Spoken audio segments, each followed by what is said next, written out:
Mother depot నుంచి అందరికీ శుభాకాంక్షలు తెలియజేస్తున్నాను.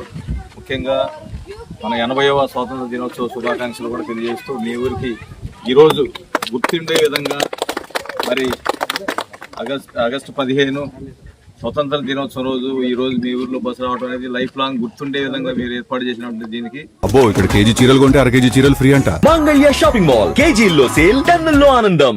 మీ అందరూ కూడా ప్రత్యేకమైనటువంటి ధన్యవాదాలు తెలియజేస్తున్నాను. అయితే బస్సు అయితే కంటిన్యూగా మీ ఊరు ఉదయం ఒక ట్రిప్పు, సాయంత్రం ఒక ట్రిప్పు ప్లాన్ చేసాం రావడానికి. మీ దగ్గరకు వచ్చేసరికి 8 కల్లా వచ్చేస్తా బస్సు. ప్రతిరోజు 8 గంటల కల్లా మీ ఊరు ఉంటుంది. కల్లూరు వెళ్ళేటప్పుడు కల్లూరులో మళ్ళీ సాయంత్రం పిల్లల కోసం పెట్టాం కాబట్టి సాయంత్రం మళ్ళీ 4:15కి కల్లూరులో బయలుదేరి ఈ రూట్లో మళ్ళీ ఇట్లా వెళ్ళిపోతుంటుంది. పెట్టుకోండి, ఆ పాయింట్లో ఆగండి. దారి పొడుగుత బస్సు వస్తుంది అని చెప్పి దారి పొడుగుత మీరు చేతులు ఎత్తుకుంటుంటే బస్సు టైంకి ఎంత లేట్ అయిపోతుంది. ఒక స్టేజ్ ఇచ్చుకోండి. ఆ స్టేజ్ ప్రకారం మీరు ఈ ఊర్లో స్టేజ్ అండి. అక్కడ వచ్చే ముందు మీ ఊర్లో ఆటోలు ఉంటే ఆటోలు ఆ టైంలో బస్సు పెట్టమని బస్సు వెళ్లే ముందు ఆటో ఉంది అనుకోండి. ఈ బస్సు మన వాళ్ళు ఏం చేస్తారంటే ఆటో పోతుంది దాని బస్సు ఎవరు ఎక్కలేదని కంప్లైంట్ వచ్చింది అనుకోండి. 4 రోజులు డైలీ కూడా అబ్జర్వేషన్ చేస్తారు. మీ ఊర్లో ఎంతమంది ఎక్కుతున్నారు, వెళ్ళేటప్పుడు ఎంతమంది ఎక్కుతున్నారు, మన దగ్గర ఎస్ఆర్లు తెచ్చిపోతుంది.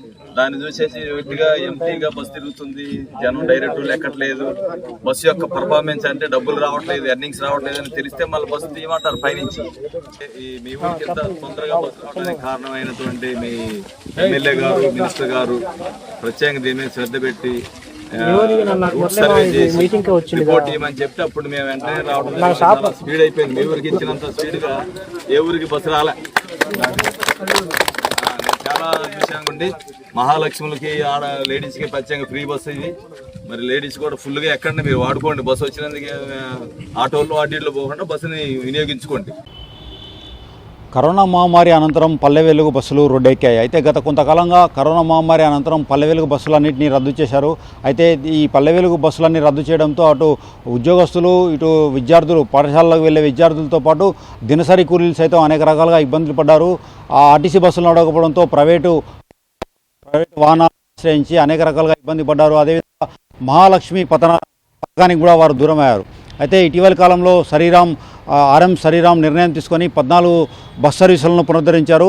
అటు డిప్యూటీ సీఎం మల్లు భట్టి విక్రమార్కతో పాటు రెవెన్యూ శాఖ మంత్రి పొంగులేటి శ్రీనివాసరెడ్డి, వైరా ఎమ్మెల్యే మల్లోతు రామదాస్ నాయక్, ఇల్లందు ఎమ్మెల్యే కోరం కనకయ్యతో పాటు అటు అశ్వరాపేట నియోజకవర్గానికి సంబంధించిన ఎమ్మెల్యే జారా ఆదినారాయణల సిఫార్సుతో ఈ 14 బస్సులను ఉమ్మడి జిల్లా వ్యాప్తంగా 14 బస్ సర్వీసులను పునరుద్ధరించామని ఆర్ఎం రీజనల్ మేనేజర్ శ్రీరామ్ చెప్పారు. అదేవిధంగా రానున్న రోజుల్లో పల్లె వెలుగు బస్సులన్నింటినీ పునరుద్ధరిస్తామని సర్వే నిర్వహిస్తున్నామని, ఈ సర్వే ఆధారంగా ఓఆర్ ఆక్యుపెన్సీ రేటు ఉన్న ఏరియాలను ముందు గుర్తించి వాటికి ఆ రూట్లలో బస్సులు నడపనున్నట్లు ఆర్ఎం తెలిపారు. అదేవిధంగా రాష్ట్ర వ్యాప్త నిర్ణయంలో భాగంగా గత కొంతకాలంగా నిలిచిపోయిన నైట్ హాల్ట్ సర్వీస్ బస్సులను సైతం జిల్లాలో పునరుద్ధరించినట్లుగా మనకు తెలుస్తోంది.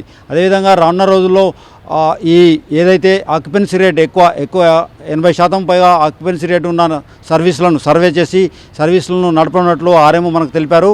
రానున్న రోజుల్లో అన్ని గ్రామాలకు అంటే స్వాతంత్ర దినం సందర్భంగా నిన్న ఎర్రబోయినపల్లిలో రాష్ట్ర రెవెన్యూ శాఖ మంత్రికి కల్లూరు ప్రజా దర్బార్లో ఒక చిన్నారి వచ్చి మా ఊరికి బస్సు లేదని, ఎర్రబోయినపల్లికి బస్సు లేదని బస్సు నడపాలని కోరగా అక్కడే ఉన్న ఆర్టీసీ అధికారులను రెవెన్యూ శాఖ మంత్రి ఆదేశించారు. అయితే అది నిన్న ఆగస్టు 15న స్వాతంత్ర దినోత్సవం రోజున పునరుద్ధరింపబడింది.